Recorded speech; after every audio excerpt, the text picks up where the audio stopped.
Greetings interweb surfers, Patrick here, coming at you with my thoughts on a couple of the new Marvel trailers for two upcoming movies. Yeah, sorry I haven't really been uploading as much lately, but quite frankly, school has been an absolute nightmare. I'll just end it there to stop me going off on a tangent. But don't worry, pretty soon I'm going to release my best and worst of My Little Pony Season 6, and also have 2 or 3 Christmas themed reviews planned. So, yeah, because it is December. Look, we even got my little Christmas Groot. He's so cute. Let those eyes stare into your soul. He wants you to give me all the views. So yeah, 3 trailers came out for 2 Marvel movies that I'm really looking forward to. Those would be Guardians of the Galaxy 2 and Spider-Man Homecoming. Oh, we got 2 for Spider-Man Homecoming, isn't that great? So, I'm going to briefly give my thoughts on them just so that I can release a video. First off, Guardians of the Galaxy 2. To summarise my thoughts on the first movie, I really liked it. It was just loads of fun, the humour always hit bullseyes, all the characters were hilarious but still had lots of depth to them. My real disadvantage was the villain was a bit of a boring sod. Although unlike other Marvel movie villains, he had 2 other kind of interesting villains to just emphasise how much of a boring sod he was. But yeah, I still thought it was definitely one of the best Marvel movies. And this film looks like it's basically going to be the same, but upping everything. There's going to be more action, more awesome stuff, more weird stuff, more funny stuff, more awesomely funnily weird stuff. It looks like it's going to be right, and could it be? The Lord Flying Spaghetti Monster has come to cleanse the earth, bring us the unlimited rice pudding, destroy the Republicans, and you get back. I'm going to kill it. Never mind. So in summary, even though this was a pretty short trailer that didn't show much, which I'll elaborate on is a good thing for me personally, it gives us a good view that the characters are pretty much the same we know and love. Star-Lord is Captain America if you're an awkward 80s kid, Drax puts the sin in cinnamon roll, Gamora is cool but still kind of the least interesting Guardian, Rocket still loves explosives, and Baby Groot! I love him. I am Groot. No! No, that's the button that will kill everyone! Try again. I am Groot. Mm-hmm. I am Groot. Uh-huh. I am Groot. No! He's so cute and funny and homicidal and funny and homicidal and yeah, Baby Groot's homicidal. I live in an era where I can be amused by a cute little talking tree who kills people. Movies have got weird. I will say that I'm a bit disappointed that we only see 1 new Guardian. I know Mantis might be the only one they're bringing in since they don't want to really shake up the dynamic too much, but I could use it a bit. I don't just want this movie to be exactly the same carbon copy as the first one, but can we show any more Guardians? I'd really like to see Adam Warlock personally. He just seems really freaking cool. Plus, who's the villain? These weird goth face tattoo guys? Anything beats Malekith. But I am kind of glad they're not spoiling much. Marvel have always been really good in terms of not spoiling stuff in their trailers. Unlike certain other studios. Amazing Spider-Man 2! Sorry, my throat was overstuffed with way too much plot. Plus, I'm also not too sure about the colour palette. It looks a little too dark for my taste, all around. I mean, could just be that they're in one certain location that needs that kind of atmosphere, or they'll brighten it up when the actual movie comes around, but it just doesn't really seem to fit. But overall, I like this trailer. It made me laugh, it made me go, what the hell is that? It made me go, that is freaking awesome. It made me go, what the hell is that? Which is anything a Guardians of the Galaxy trailer should do. But let's move on to the trailers that I'm definitely going to be able to talk more about, given there are 2 of them. The Spider-Man Homecoming trailers, and of course, I was really, really excited for them. And this movie on the whole, because Spider-Man's a good contender for my favourite Marvel hero, along with Captain America and Vision.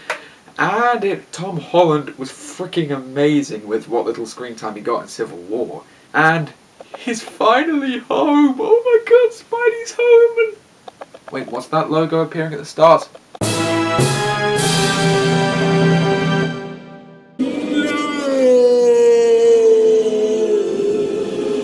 Well, at least Kevin Feige's there to guide them.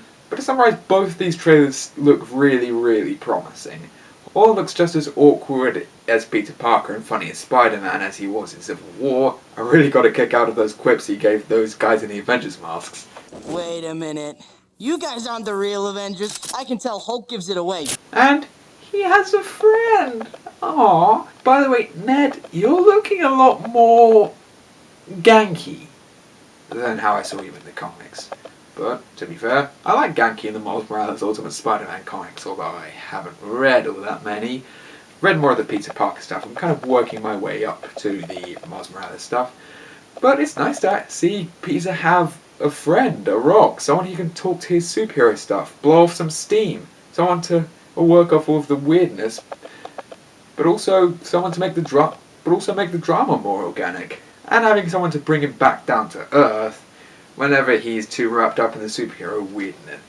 I'm sick of him treating me like a kid all the time. But you are a kid. So yeah, really excited to see that as a new dynamic, since Peter really didn't have any friends other than love interests and Harry in the original trilogy or the Amazing Spider-Man films, but we didn't really have much of them interacting as friends. But there was something weird about Peter's high school. What can't I put my finger? Oh yeah, the teenagers actually look like teenagers!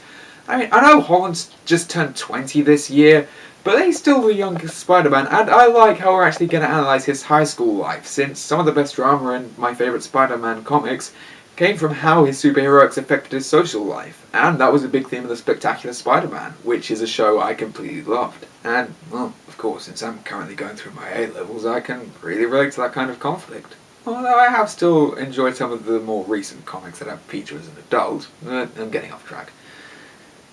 So, yeah, finally nice to see it not just be in the background of the plot, and that the teenagers finally don't look like they're frickin' 30!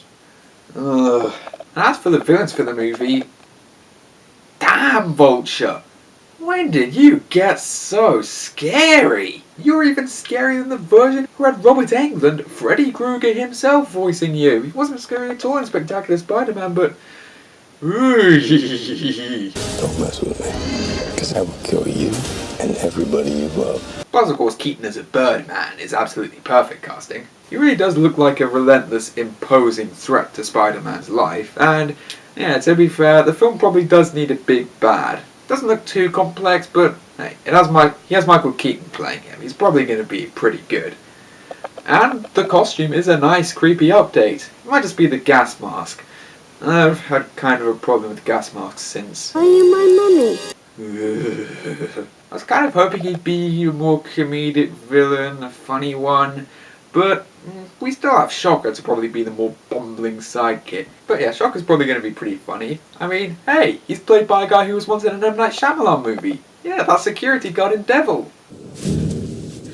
What are you doing? Oh, when he's near, toast falls jelly side down. No, not that one. The supposed to be cool black guy, but he was just kind of mediocre, as with almost everything else in the movie, so got overshadowed by stuff like Jelly side down. I do like how Tony Stark is kind of being inserted into the plot. I really hope he doesn't hijack it just because Robert Downey Jr. has star power, because, at least not to the point of him defeating the villain for Spider-Man. Man, that is something that really can't happen. It needs to be just Spidey defeating Vulture by himself, or getting a little bit of a pep talk or an upgrade from Stark. But, yeah, I kind of like how he's sort of a father figure to Peter. It's interesting to see how he'd react, considering both of Peter's father figures in the past kind of ended up slightly dead to some extent. It'll be interesting to see how Peter tries to have a father figure, but Tony really isn't ready for it, and how that affects both of them. And of course, tone. The tone looks really good. I have heard some people criticising it that it's not dark enough. It looks like a kid's show. We call those people idiots who are completely unfamiliar with the character. I think it looks really close to the comics. It has all the fun heroics, the bright costumes, but it also has the villains really affecting his personal life, and him kind of getting crap for being a superhero. But to sum up, I'm really, really excited for these movies, and both the trailers we got were excellent. They look like a pretty much perfect adaptation of Spider-Man, and that it's not just going to focus on the main villain, but also the kid behind the mask and how being a hero affects him. But what did you think of the trailers for these movies? If you disagree with me or want to discuss with me about anything, leave a comment down below. Also, please like the video because YouTube is making some changes to its algorithm, more of that bullcrap, because it went to the George Lucas School of how to lose an audience really damn quickly. Anyway, I am Parix11, thank you for watching.